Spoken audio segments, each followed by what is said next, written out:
Hi, everyone, and welcome to Empowering Homeschool Conversations. My name is Peggy Plur, and I'm the founder and CEO of SPED Homeschool, as well as the host of this weekly broadcast, Empowering Homeschool Conversations, which is put on by our nonprofit SPED Homeschool. We just encourage you to check out our website at spedhomeschool.com and to see all the resources that we have. Of course, this broadcast is one of the major resources we have, and we just love to be able to encourage and empower parents wherever they're at in their homeschooling journey. Maybe you haven't even started yet, but we just welcome you, and maybe you haven't even thought about homeschooling, and we still like that that you would join us, listen to our podcast, or join us live.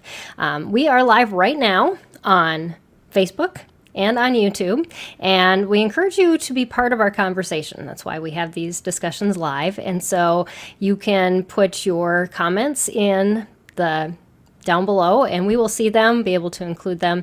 If you are in our Facebook group, just know that you have to give permission to Facebook in order for us to see if you're posting. And also, if you're watching on the Empowered Homeschool Network, click into the YouTube video, and that way you can make the comments in YouTube.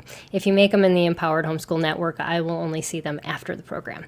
So we want to make sure that we can get your comments right away. So May has been Mental Health Month for many, many years. And so this year on our broadcast, we wanted to focus on mental health. And of course, our blogs as well are focusing this month on mental health. So you want to check out some of those as well. But I am super excited to share a dear friend of mine, Candice Dugger, with you today. Welcome, Candice, and thank you so much for joining us. Thank you, Peggy. You also are a dear friend, and I think we both have such of the same hearts to serve and to serve our families with children with unique learning needs. And I know just in our many conversations that the work you do is invaluable to this community, and I thank you for it. I know I've used your resources many times as a homeschooling mom of two special needs kids. Oh, thank you so much. Yes, and it's a resource I didn't have and I knew needed to happen, and so that's what gives me the energy and enthusiasm to keep going on and doing this.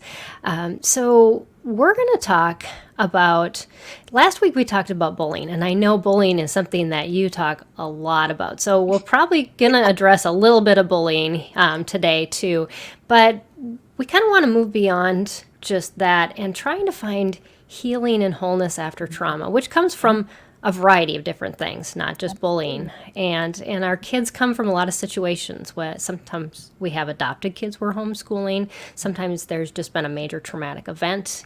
And so all of these things, we are not impervious as a homeschool family to tragedy and trauma.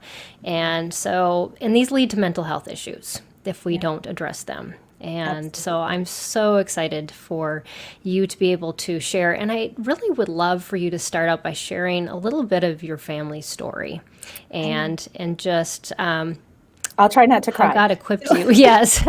I'll probably cry with you anyways, but... I will try not to cry. So as Peggy said, my name is Candice Dugger. I am the founder of Bullied, Broken, Redeemed and Reimagine Education Conference. And I am a mom who never wanted to homeschool. So I'll just tell you that straight up. I come from the corporate world. I used to run multi-billion-dollar businesses. And when I saw the homeschoolers at church on Sunday, I'm like, no, I am not hanging out with my kids all day. No. So I'm just going to tell you guys straight up. That was my heart. That was where I came from. But God used a very serious illness in my life that put me kind of in a state that I thought I was going to not be in this world anymore. I spent 3 to 5 years on bed rest, and praise God, everything's in remission. I'm well and moving forward. But it was a time that reminds me a lot of the pandemic, Peggy. It was my pandemic before the pandemic, right? My world stopped. I went from running multi-billion-dollar teams, flying around the country, speaking on like in my life, and everything's happening, to going to the doctor and being told, if you don't make your next 60-day appointment, you won't be here. Right? Like I was in critical condition at that point. I came home, got in bed, and my world stopped.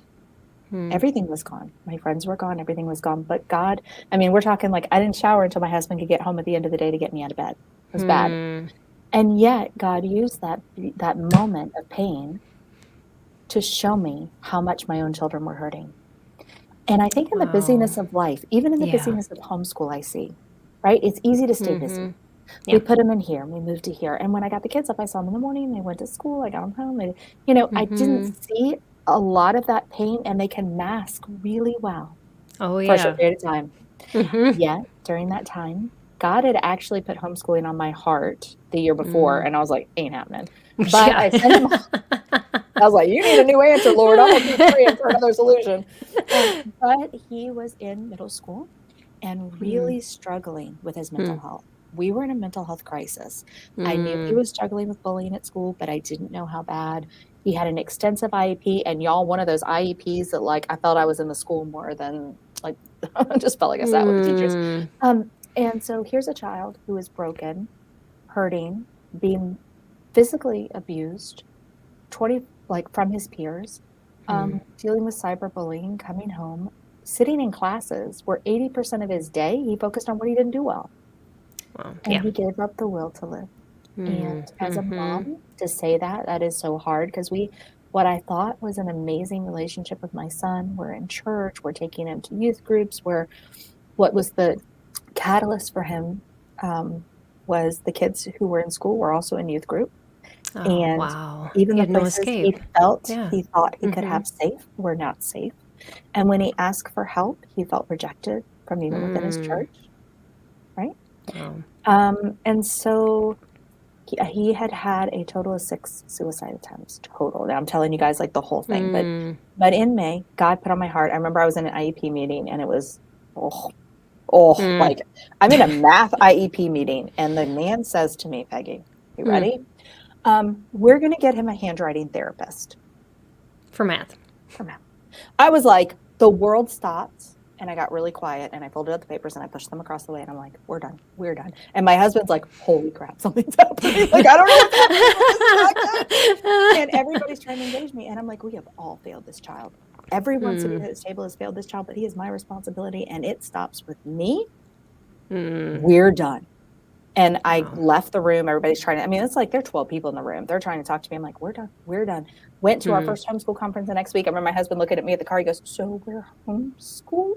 I'm like, that's your butt. We're homeschooling. We can't do any worse than this. And that's, guys, how Amen. Yes. That's how I became a mom who never went to homeschool. And I brought this boy home. And guys, when we talk about trauma, a lot we share. My son actually wrote a book originally in his pen name, but he now really honors the work he does, and he works with youth. So we talk about it publicly, but there's a lot of trauma we don't talk about publicly because it's intense. And I don't think parents realize many times what trauma can look like for our children in today's world. Yeah. And a lot of it I did not know until I homeschooled him for almost 2 years, that he felt safe enough that I wasn't sending him back, that he could start to process his trauma. And so parents, I want you to hear me in this. When we bring our children home, if you have left public school and brought them home, I do a lot of homeschooling work in hope and healing through homeschooling in my work in trauma. It is a hard first road. If you are a mom or dad out there, or a child out there listening, I hear you. That first year, you are comparing yourself to a world that hasn't experienced that level of trauma, right? Yes. To the kids who are soaring and all of these things. But there is hope, but it took us a long time. Now we're talking about parents who slept with the door open for over a year on watches to make sure our son was okay. Yeah. We had therapists, right? So when you guys are hearing me today, I don't want to, I went to school for psychology, but everything you are hearing is from really educational place only. I want to make sure I tell you, I'm not giving you any legal advice. I am not giving you any therapy. This is just a conversation. If something resonates and you need additional help, please do that. But we had a therapist on his team. We started working on it. And what I realized, Peggy, was 3 things we had to start with. Really, safety, structure, and support. Yeah. The 3 S's. And so if you have a child dealing with trauma, whether we're talking about big T trauma or little T trauma, and what I mean by that, guys, little T trauma, maybe they've had something small that has happened, but big T trauma, they've had maybe, my son had experienced big T trauma and little T trauma from other abuses. And so you really need to take time for healing. And what does that look like? Yeah. In our Yeah, I'd love homeschool journey, Mm-hmm. that is not the time to hit the math books. Exactly. Yes. There's nothing that happens. I mean, I remember when my one son was depressed, we did 3 years of math and I had to go back all 3 years. Yes. Yeah. So It's our not worth brains it. aren't wired that way. So guys, I want Mm-hmm. you to think about this. If you just got a terrible medical diagnosis, or you have lost a spouse, or you have lost a family member, or you have had a violent, horrible attack against you, you could not show up the next day and expect to perform and Yeah. work, right? Mm-hmm. And our kids are no different. Just because we change locations, and for us it was bullying, That's a but for very good many other point. children I work with, it's anxiety, it's other mental health concerns. They're dealing with other stressors that many times parents don't find out till many years later what the underlying cause was, because in bullying, 90% of kids never tell their parents, 70% never tell anyone, right?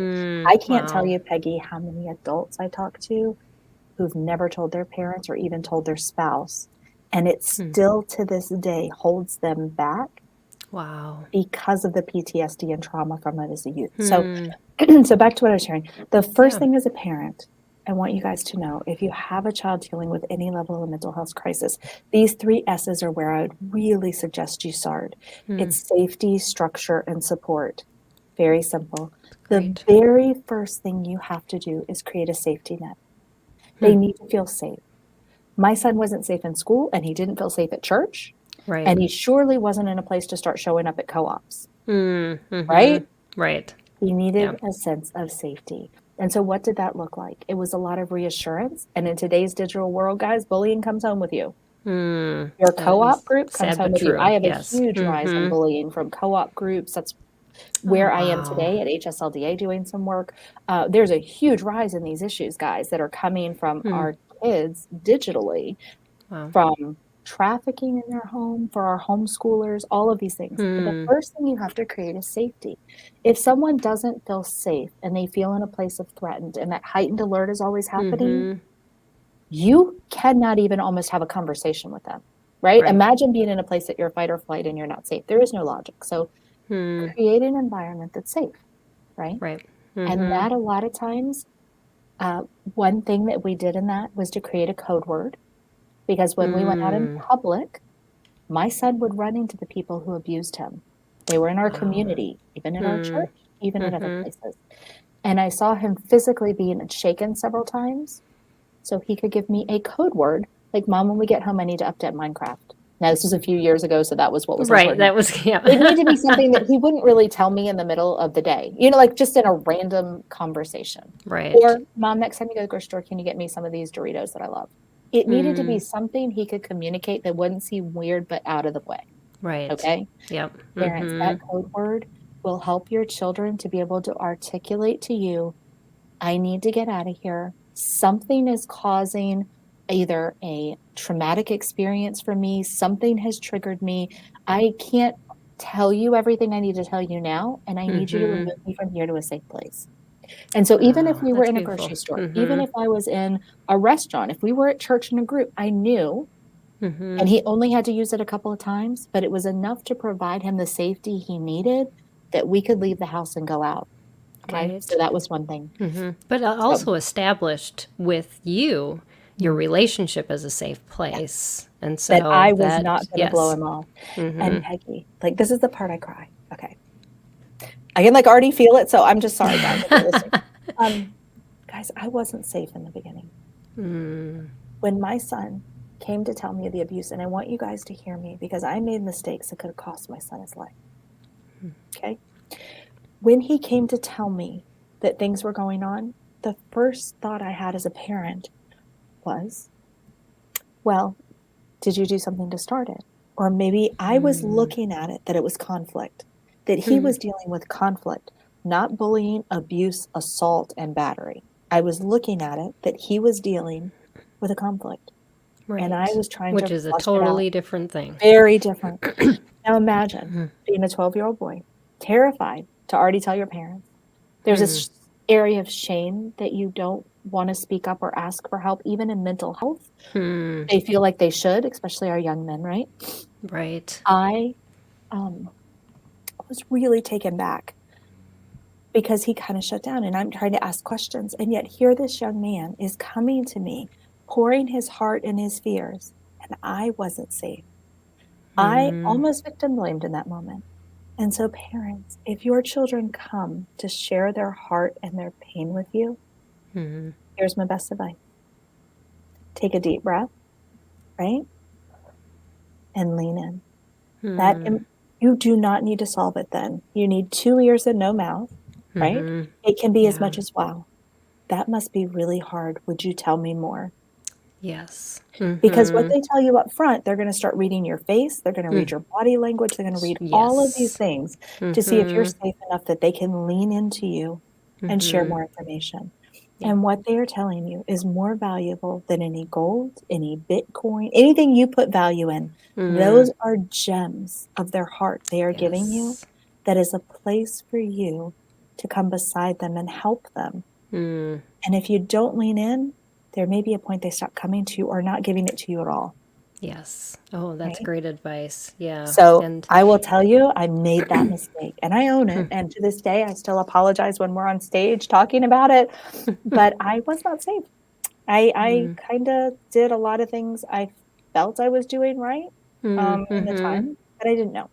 Yeah. Okay. Well, so there you go. We have Create ambitions. safety. We have ambitions and goals for our kids, and sometimes those will get between us and what we see as what their struggle is, because we want to project onto them, well, it's just an issue you're dealing with, and we can get beyond this. And I mean, we're trying to come from a helpful place, but the problem is it's not helpful until we understand the whole thing. I used so many of the myths like, well, what doesn't kill you makes you stronger, or every child goes through this.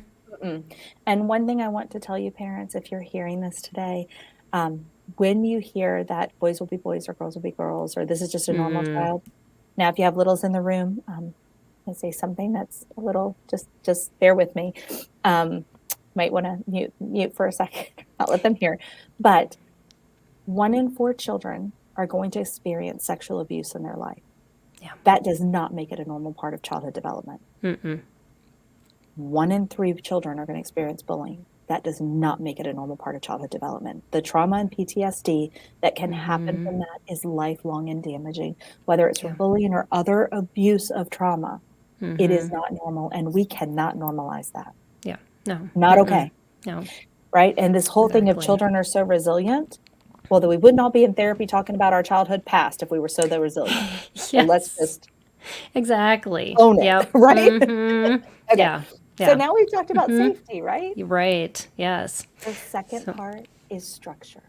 If you are bringing a child home from public school for the first time, or you're making a transition change from a co-op, or a lot of families I work with have had their children in psychiatric facilities and bringing them home, like deep trauma. Yep. Structure is so important. Yeah. Our brains are wired to need a rhythm of the day. Your brain is constantly going to work in ways that it needs to fix problems.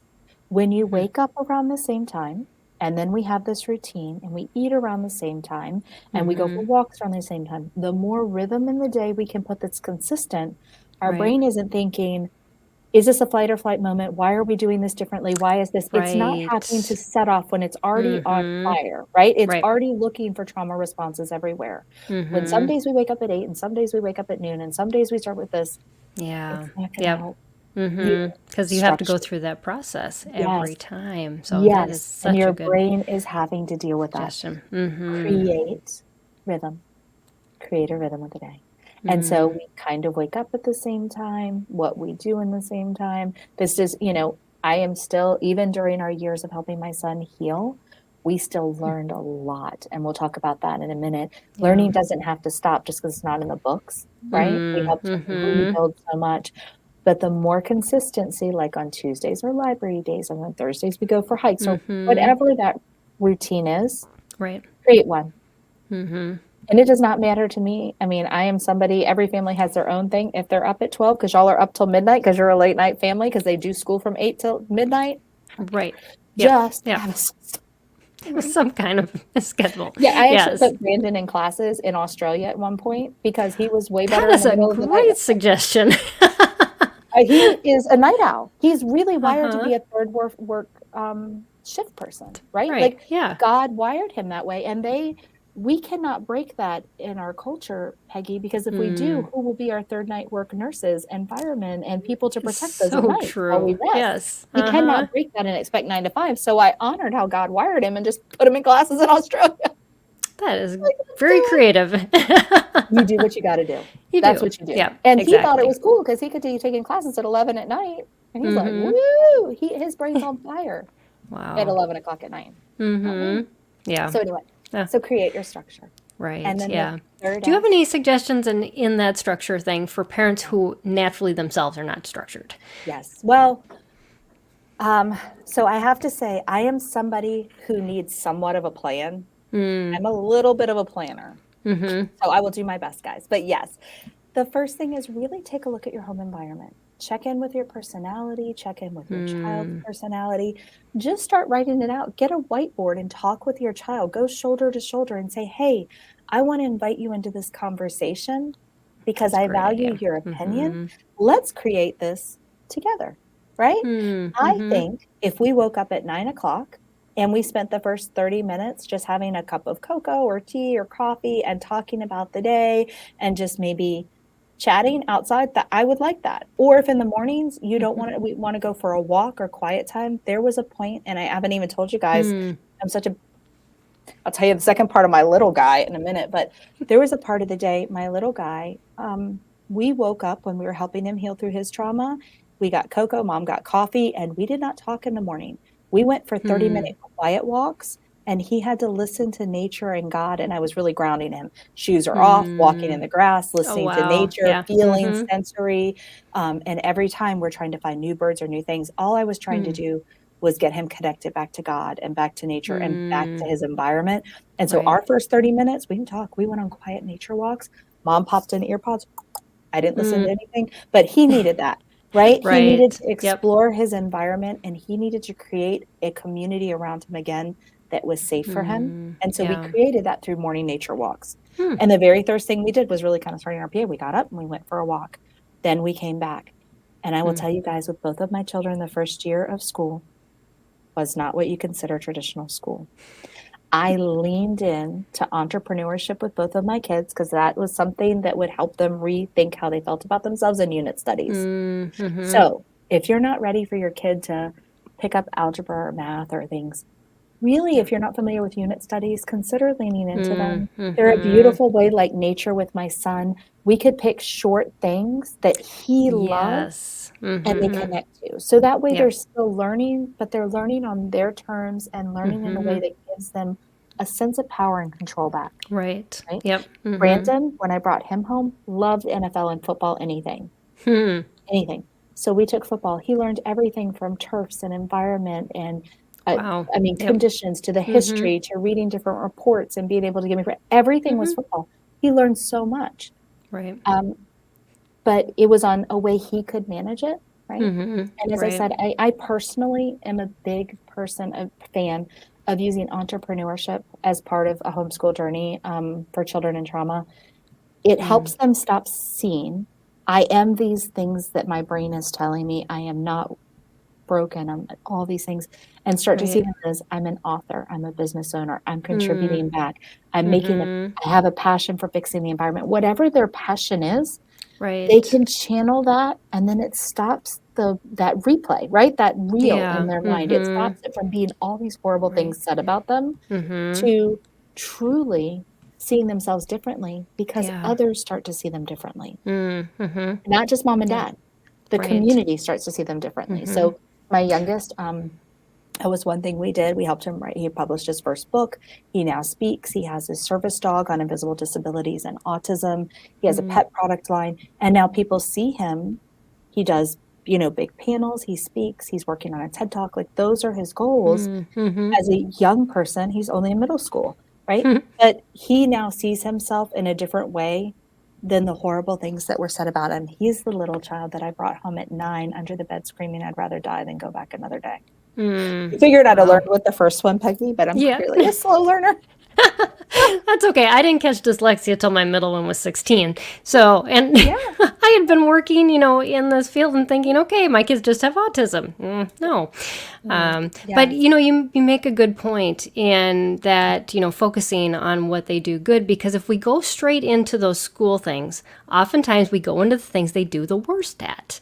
And then we're just like compiling We're on top of piling. that. Yeah. Oh, you're so right. You're so Yeah. wise there, Peggy. So as I tell parents, my son was spending 80% of his day. A lot of times we focus on weaknesses, but that's not God how created him and his weaknesses. I flipped around and spent 100% of the time in the beginning on what made Yeah. him beautifully and uniquely created. I Mm-hmm. showed him his place in this world and the talents God gave them. Yeah. And then, as we had lots and lots of wins, for every 10 wins, Mm-hmm. I could introduce one. Hey, why don't we maybe work on this? Mm-hmm. And it was all he could handle without shutting down in more trauma, Right. shutting down in more rejection, feeling like Mm. a failure. And he Yeah. did not want me as his parents to see him as more of a failure. He already felt like a Mm. failure, Yeah. right? Yeah. So instead of focusing on what he couldn't do, I Mm. really think it's wise when we have children that are dealing with any level of trauma, start with what they're good at. There will be time, and I want to tell you guys a little bit of that Exactly. story. There Yeah. will be time. Mm-hmm. That child I brought home at 12, who was ready, like could not take another step in this world, did not want to live longer. At 12, he couldn't write a sentence. At 14, he published his own book, and by late 15 was able to start college classes. This is a child with dyslexia, dysgraphia, ADHD. I could keep going on with all of these, like pick everything but autism, we have that label. My other child has autism. He's kind of like the king crown. It just, everything gets under, right? And that child needed to heal. And when he Mm-hmm. healed and he found his talents, the rest happened. It does. Yes. You just can't worry Mm-hmm. about that in the beginning. I know we worry so much. They're going to fall behind and they're not up to here and they're not up to there. Mm-hmm. It's just not their time. Yeah. They have to go back. You have all of these holes. You have to fill in the holes, That's great right? And picture. then you can Yes. move your Mm-hmm. foundation. If you kind of keep trying to build a foundation on top of all of these holes and breaks, it will Yes. crumble and you'll Mm-hmm. end up, parents, kind of end up in a further along spot Mm-hmm. that is a lot worse than taking the time up front. Oh, Build your exactly. relationship with them, build your time Mm-hmm. with them, create those things. Right. Yeah. And, as I've got young adults that are, we've kind of worked through this, and I know you're entering that phase too. It gets harder if you Oh, don't work on these things when you even when first you do work see on them, them. it gets Even when you do work on it, yes, I know. like there is no but joke. The but older they get, you're but like, the oh, thing these are is, hard. that first thing you talked about, that safety. Yeah. That was the key in my oldest son's life, because he actually started contemplating suicide again during COVID. And if it wasn't that I was a safety net for him, he wouldn't have never came to me. He would never sought help from me. So that relationship, that safety is so important. And Peggy, one of the things many parents don't realize, and just to touch on it really quickly, even in bullying, because I do a lot of work there, obviously, Yeah. our kids that are struggling with the highest levels of cyberbullying are 18 to 25. They're not in our home. So we Wow. put this perfect storm together where we launch them. And as homeschoolers, I personally believe I'm on a mission to do a better job to help parents launch our kids in a digital world with some basics from conflict resolution, managing cyberbully, how to handle these attacks. Because Right. they hit this level of we've launched them, we're not there all the time. Yeah. 94% of people say they've been bullied in the workplace. Can you believe Wow. that, Peggy? Really? Huge numbers. Huge numbers. Yeah. And so I can send you guys all the links below and statistics. But what is fascinating, so we launch kids. They have high levels of cyberbullying. Wow. There are many times in colleges where they maybe haven't experienced these things from conflicts, mean moments, how to handle it. They are dealing with many times even in trafficking for our kids. Oh, Right? yeah. There's a whole lot of things that go into a place when somebody is not in a great mental health place and they're looking Yeah. for somebody to validate them. And it becomes so easy when you're in a tough spot for a groomer to Right. slip in and validate your child at any age.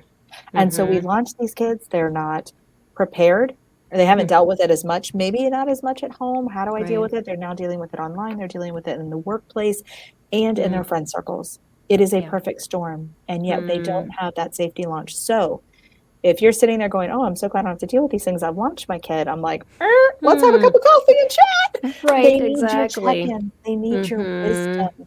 They need you to not be judgmental and be that ear, because even their Right. friends might be Mm. part of the issue, or the friends they thought were friends might Exactly. be part of this cyberbullying community Mm. that Mm-hmm. is attacking them. Right. Yeah. Yeah. So, Yeah. Those are yeah. some, And it yeah. happens everywhere. I think one of the biggest lies the devil has, I'm a Christian, so the biggest lies Mm-hmm. the devil tells us is we think we're safe here. Well, we homeschool so we don't deal with that. Well, we send them to church Mm-hmm. so it's okay. Well, other families aren't dealing with this. Guys, I've had the privilege of speaking at a lot of conferences, from leader events, influencer events, wherever we've been.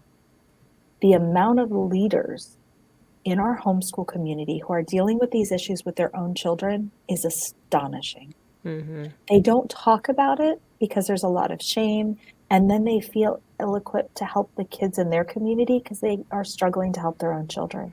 Right. We have an epidemic Mm-hmm. from bullying in our community. And prior to the pandemic, 70% of kids were leaving public education for safety reasons. Mm-hmm. Prior to the pandemic, Prior. right? Yes. Prior. Mm-hmm. And now we've compiled, this pandemic has hit people incredibly hard Mm-hmm. financially, Yeah. mental health, Mm-hmm. loss of life, all of these things. And for our kids who are just launching, it can feel hopeless. It does. Yeah. I know my kids, they were both like, they're ready to launch and then everything shut down and it was like their world fell apart. And just walking them through that. I mean, Yes. I was so glad that we had a close relationship because they were at least willing to listen. Yeah. But Because I it is a remember being difficult, young, difficult time. Oh right? Like yeah, it feels yeah. like you could never imagine being 40. And you surely couldn't, like college of 4 years feels like forever. Uh-huh. And when you're trying to tell an 18-year-old this too shall pass in Oh yeah, all no, things, it's so it hard. does Yeah. not. Mm-mm. And sometimes you're not even trying to get them to the end of the day. You're trying to get them through the next 5 minutes, Mm-hmm. Yeah. right? And so, as we were talking about, right, the safety, the structure, and then the Mm-hmm. support, which is what you're talking about, that third Oh category, yeah. 3 F, safety, Mm-hmm. structure, and support. What does that support look like? For Yeah. many of us, we may be part of that safety team. It may be the support team. It may be dear friends. It might be Mm. mentors. It could be a Mm-hmm. therapist. Whatever the Right. child needs in that support, put that together. Mm. And I highly recommend, if you do not have a crisis plan with your child, or you have not created a crisis plan with your child, Hmm. if your child has suffered trauma or mental health of any kind, I recommend, when your child is in a sort of our Weller states, not in deep depression. This is not a time Mm-hmm. you guys Oh do it yeah. when you're No. sitting there trying to get them through the next 5 minutes. This is not the time Exactly. to have that conversation. That's a good This point. conversation is to be had on a happy day. Okay. If Mm-hmm. you're not familiar with what a crisis plan is, it is a plan that you can look them up online. There's lots of one-page plans, Hmm. but it's, if I were sad, I'm down, I'm in this place, what is my action plan to get me out of it? We are giving them tools. Mm. It may be creating, number one, they may need to have the crisis or suicide hotline number programmed into their phone. Hmm. Now, President Trump in October of 2019, I believe, or was it 2020? I don't know. Please don't hold me to that. It was one of the two. He signed into law that there'll be a new crisis number, like we have 911. Mm-hmm. 988 is actually going to be our new suicide hotline, 3-digit Oh, number. wow. It will be rolled out, I believe, next year. Okay. Yeah, we're going to be out next year. But Hmm. something to know about till then, you can put in the crisis numbers. There's text numbers. Make sure they know how to communicate to somebody. Right. Have a playlist. Do they have a music playlist that they can push play that will take that brain out of, this is not where we put the dark music, guys. This is the Mm-hmm. happy and the light and the encouragement, right? Right. Where are their 5 affirmations that they believe about Mm. themselves, the things that Mm-hmm. they believe about themselves and their value? Have they written out future goals? Can they get to a place? Is there something they have in a crisis process that takes them back? Because sometimes it's really just getting through a short period of time of Mm-hmm. action Right. and moving the needle a little bit. And so if you haven't done a crisis plan as part of that support, our safety structure and support, one of the things I recommend is talking about it. If your child's down, do you have a plan in place? Do they know who to call? Do they know who to come to? Do they have the playlist they can hit if you're not around? Do they know breathing techniques? Do they know tools in their toolbox? Do they know meditation? Whatever that is for them. Or if they're Christian, do they hold to Bible verses? Where are they that you can meet them to help move that needle? Because they need it when you're not there. You will not always be there. Yes, right? Exactly. Something can trigger a child that they don't even always remember. It can be a smell. For a long time, there was a smell for my son, the smell of cigarettes. We don't smoke in our house, but one of the kids who had really horribly abused him, that was something that that smell would trigger him.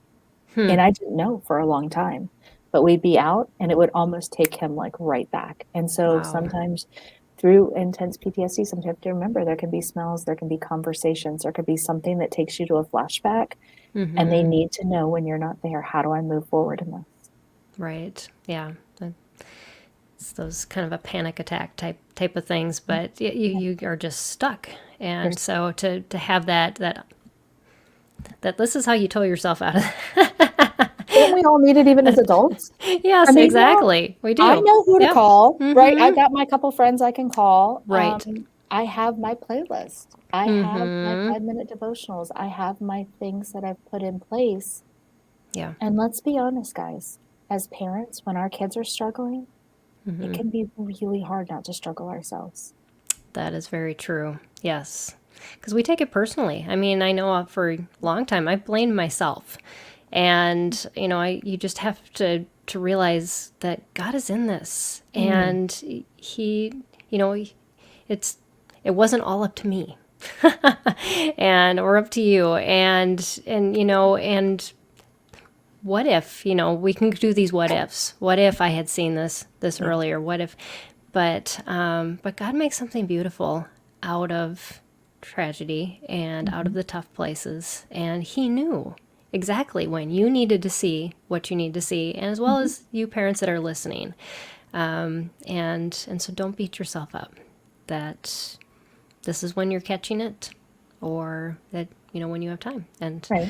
So it's, as you say, to think we went from me on bed rest, not even if I'd be alive in a year, to a child who's wanting to take his life, to now in 2022, where our mission at Fully Broken Need is to make an impact in 1 million families in the conversation of bullying, mental health, and social media addiction in our youth. And we are well on our way to do that this year. That would never happen, or us be able to serve families without that deep pain. And many times it's hard.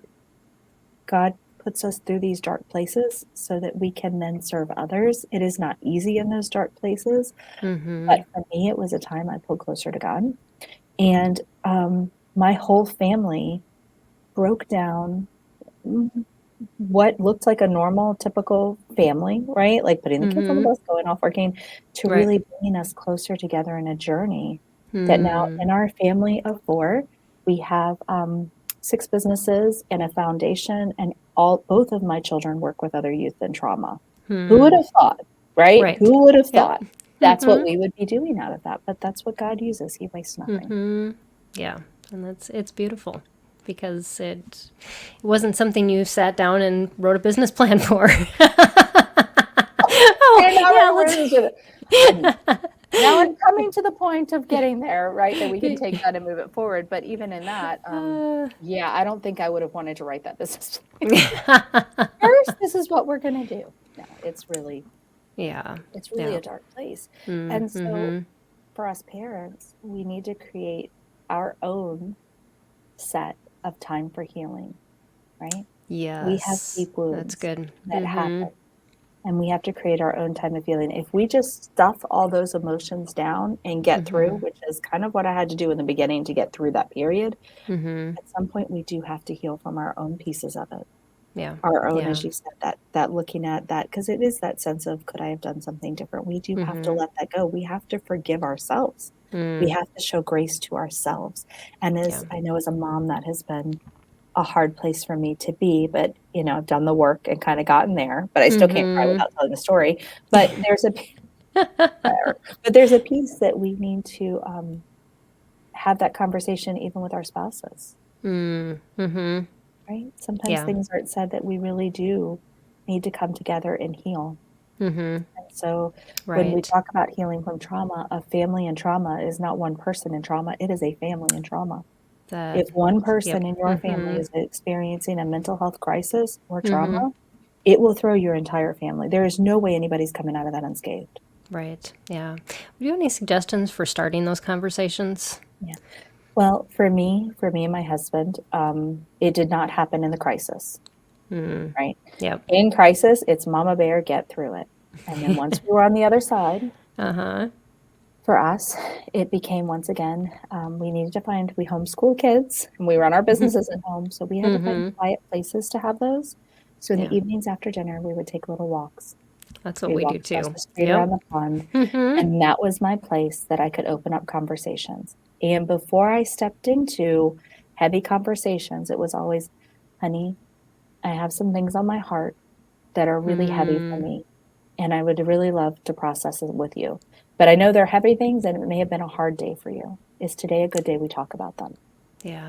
So That's I good. tried to honor that we were going to step into a hard place, that my heart was hurting, and I needed to share some very vulnerable things. Are you in a place we can step into this together? That's really Because I good. found out Yes. sometimes I'm ready to step into this place of healing, and Mm-hmm. yet my husband has had a horrible day, right? Like, Yeah. not a good time for us to talk about it. Uh-huh. Where he could say, honey, I would love to, but today's not the day. Yeah. Can we try tomorrow night? Mm-hmm. When you're getting ready, and that it doesn't, because we had a hard time coming together on that in the beginning, but I realized if I could acknowledge my heart and my pain first, Right. and ask somebody to be willing to step into that pain with me, and are they ready to do that? Right. I don't think we should start vomiting our toxicity and pain all over people Right. Mm-hmm. unless Yeah. they've allowed space for that. Right. That's Yeah. hard, right? It is, and it takes, even with the spouse, it takes like that preparation time. But with a friend, I mean, it takes a long time to really Right. figure out who those friends are that you can do Yes. that with. And the same conversation goes, starting slow, not throwing up everything. Just like our kids aren't going to tell us everything in one conversation, starting slow and seeing the response in the process. That's how I would recommend it. Also, we ended up, we went the year after all of that happened. My husband and I went away to a marriage retreat to really go back to a 3-day boot camp to heal, come together and really reclaim back, like put our marriage front and center, because I had felt we had put him up here, like we had poured into this kid because we had to pour into this kid. Yeah. But the marriage is over here and the other kid, like it's just the other stuff. We had made one such a priority that we fell out of priority. So we went back into the marriage boot camp. You know, we'd had conversations, but even at that, we did a reboot. And then we actually did another one this year because we're in a new season with launching one and with another child who's dealing with other things and family members who are dealing with other things. And we went back and did another one. They've been really helpful for us. I don't even think those of us in leadership, right? We still need to have other places that we can step out and go to and just sit in the Peggy, how many times have you sat in the audience? I did. I went to a women's retreat a couple weeks ago, and it's awesome. It is awesome. I just did that for the first time in 3 years. I got to sit in the audience 2 weekends ago, and it was so healing because I wasn't on. Right. And I could focus on my marriage and focus on my husband and focus on the goals. And so if you're out there and you're a leader running a co-op, or you're kind of like Peggy and I we're talking or doing things, we have to create that space to sit in the audience and be poured into. Yeah. Yeah. Right. And so for me, that's how we have managed it. And then, you know, we still have hard times because we serve trauma all day. We have kids coming in and out of our house in trauma. Brandon has his coaching business with kids in trauma. At the end of the day, we're not selling happy pottery kits over here, right? We're working with. We are walking in the muck, and it is a privilege and an honor to serve people in dark days, but it drains you. It does. Yeah. And so you need to refuel, otherwise there's nothing left of you to give. Right. And let's be honest. how many of us the last couple of years have felt just tapped out? Mm-hmm. We have Yep. had to pivot and pivot and pivot again. Mm-hmm. You know, we ran Reimagine Education Conference, our public school to homeschool ministry here in Northern Virginia. We're outside of DC. COVID hit. We couldn't do our conferences. We're moving online. You're serving people who are flying in from all over the country. You have an international ministry. You're trying to pivot and serve while your own family's hurting, right? My kids who had become dependent on the co-ops and the communities for what they needed were gone. We're here in DC. I live, guys, in case anyone want to know where I am. I'm on the Fairfax County, Loudoun County border. Ever heard of those two public schools? I think everybody That has. is where the Lord has called me to serve. So when I tell you, that's where I literally live on that dividing line. That is where God has called me to serve. So when I walk, I go from Fairfax County to Loudoun County, and I pray for them all around the block. But that is where I'm called to serve. And it is, again, a tough place.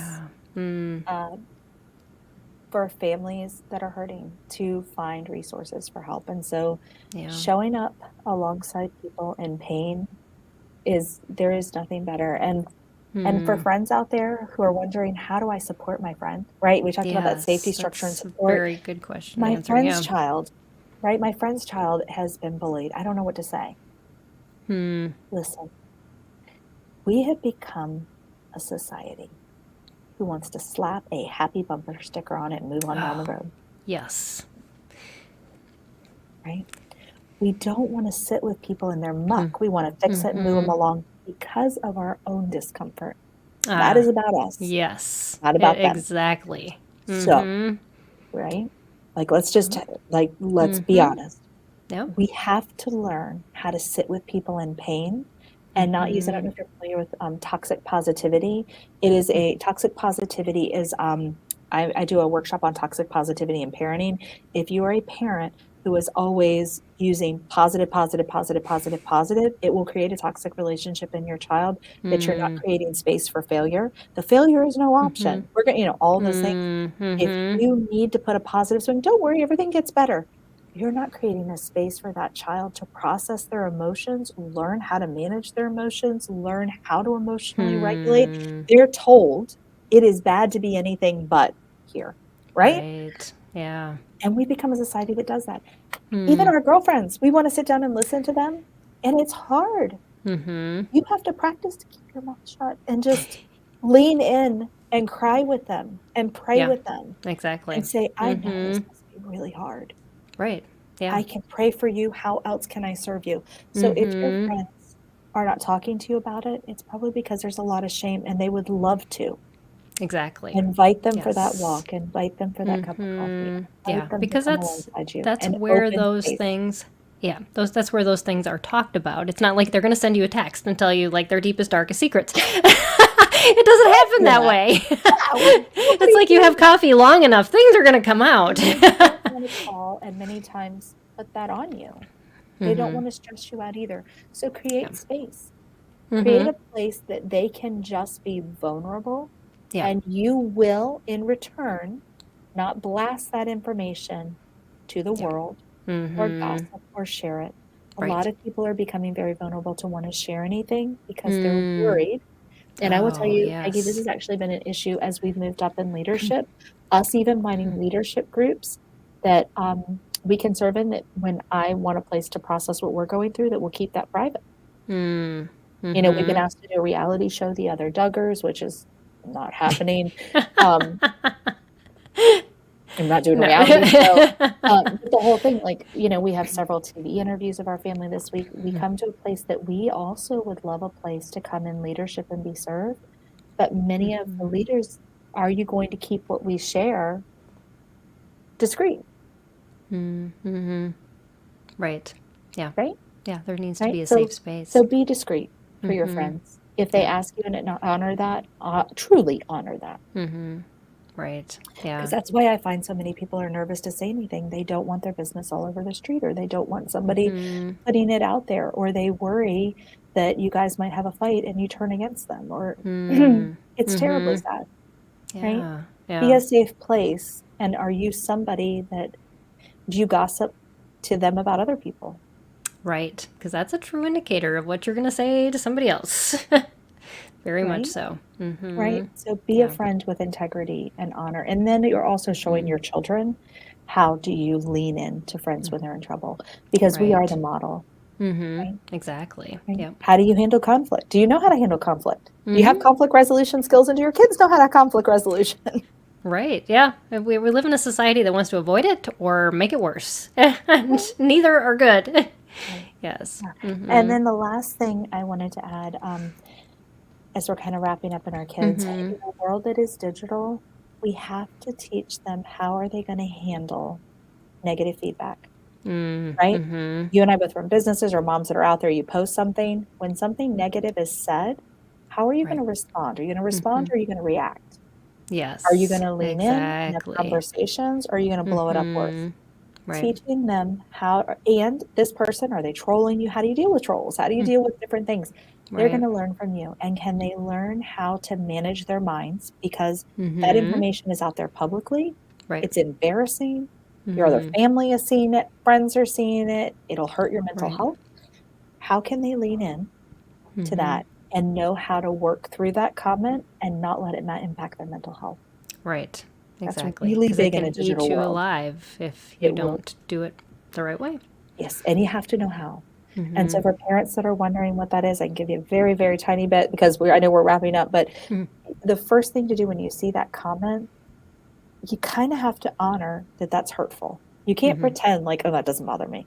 That Right. doesn't work. Like you might want to say that, but you have to acknowledge that that was hurtful. And then the Exactly. next step is to really work through the process of, does this person have the same values as I do?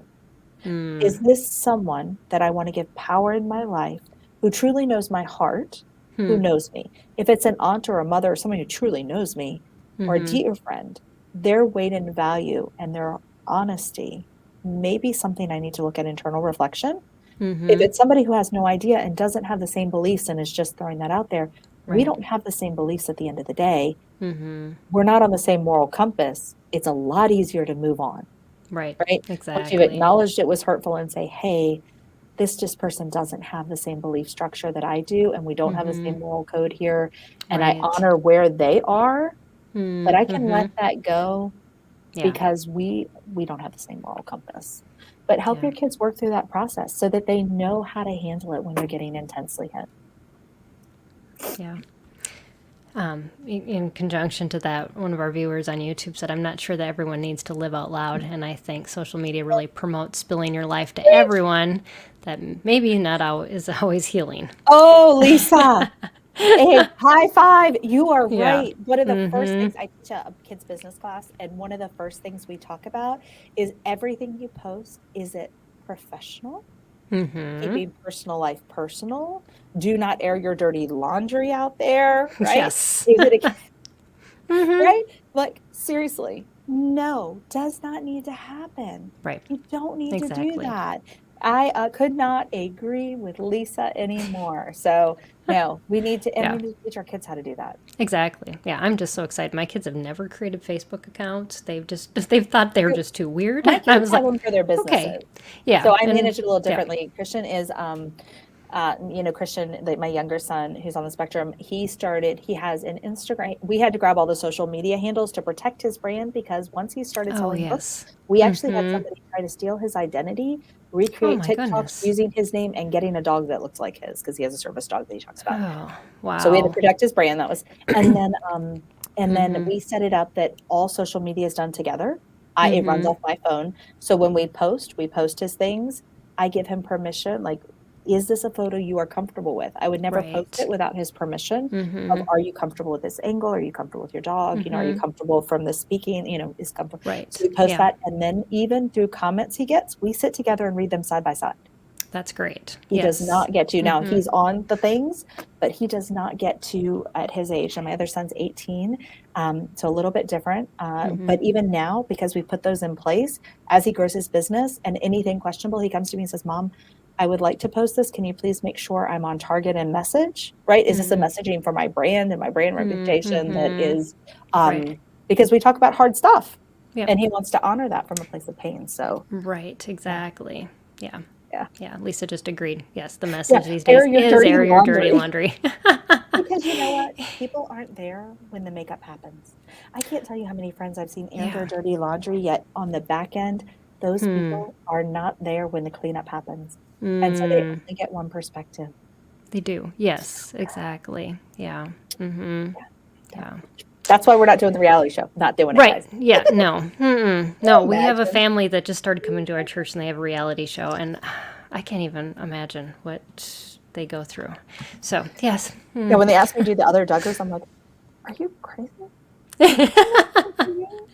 Like, we are a hot mess flying Yeah. around all the time. There is way too much content here. This is not a good idea. Yeah, exactly. Well, from people who come to my home, they're like, "This would be the most boring show ever." Because even Well, we would not my be boring. son's my son's girlfriend came, and this was before they were dating. They've been friends for years, and she stayed at our house, and she mentioned to my daughter, she goes, "Is it always this quiet here?" I was like, We're never "Yeah, it quiet. kind of is. We got that Norwegian thing going.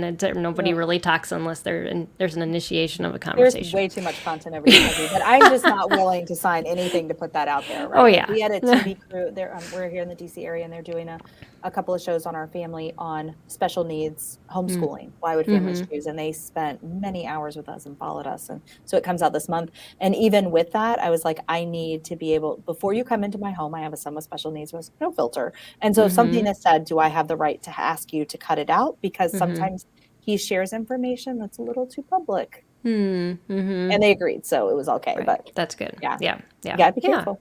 Yeah. You have to set those boundaries. And I think that's kind of a lot of what Yeah, you've been you talking do. about this whole hour is that those boundaries as parents, with that support and the Right? Our schedules safety, our and structure, our yes, support. exactly. That's Yes. it. If you guys remember nothing from this, our 3 S's when you have a child or a family in trauma yourself, anywhere, anything that happens, first thing, create that safe sense of safety, then some structure, rhythm in the day routine, and make sure there's support behind it. And what does that look like? Those things will move you in action that are manageable, small chunks to move in action to healing.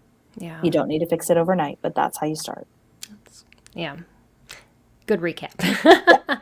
So we had a viewer on earlier who said, I can't stay the whole hour because of an appointment, but I can really tell this talk's going to be amazing. So you can listen. Actually, you can watch the rerun on YouTube or Facebook, and then the podcast will come out on Sunday. So lots of ways to get the content if you can't join us live. And Candice, I want to wrap up with you talking a little bit about the resources that you have for families and your website, Bully Broken, Thank you. Broken Redeemed. So I am, all of my work is really a hope and healing for homeschoolers, right? And my philosophy, any of the businesses, I have 3, so I'll tell you about those, but it's mental health before math, character before curriculum, and relationships before reading. If you launch a child in today's world who does not know how to manage their mental health, does not have strong character, and we're not talking about character development, or know how to manage relationships, I don't care if they have a 4.0 or above. Exactly. They are going to struggle. So starting there, and that's the philosophies that I use. Bully Broken Redeemed is my ministry that helps families dealing with bullying, mental health, and social media addiction in our youth. We also talk on trafficking, lots of heavy issues, and we equip leaders, parents, and youth on these issues, specifically in the homeschool world. So we're a little unique in that.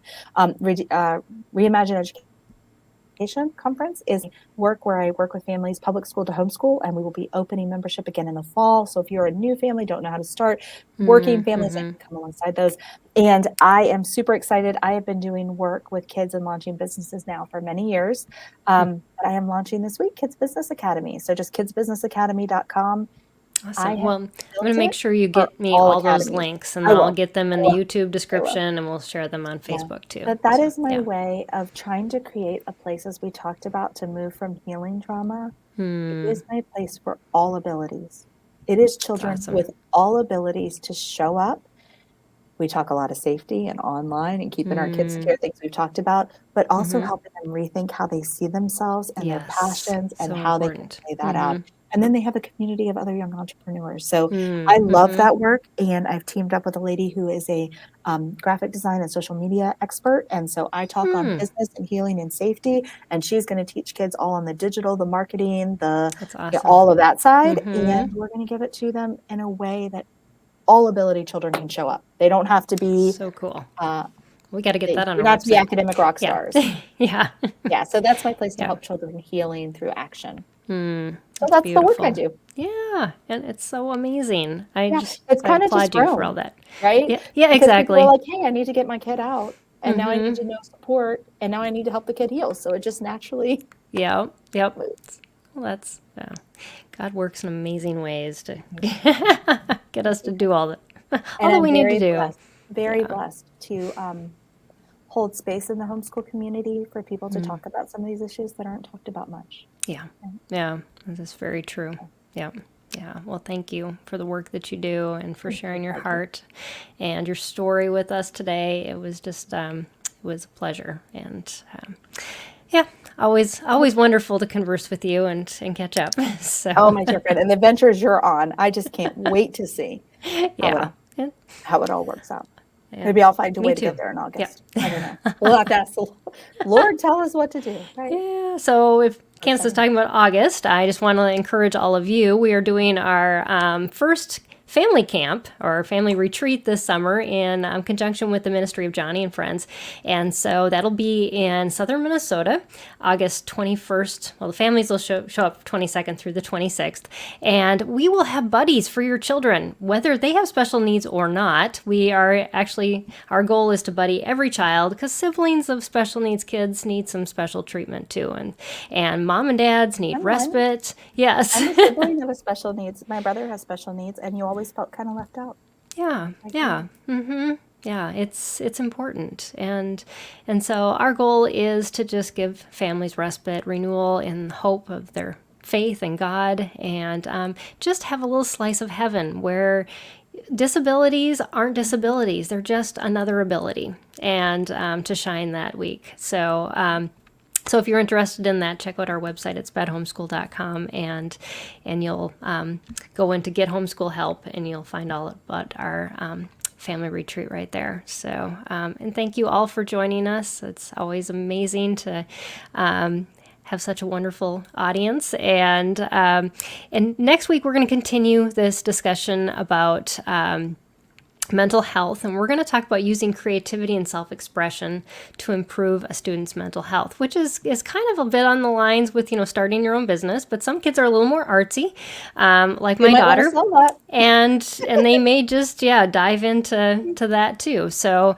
but there are all ways of healing, and so we're going to talk about some of those creative ways to help kids heal too, and maybe get some of those things out through their creative expression. So, which is important. That's beautiful, Peggy. So, yeah.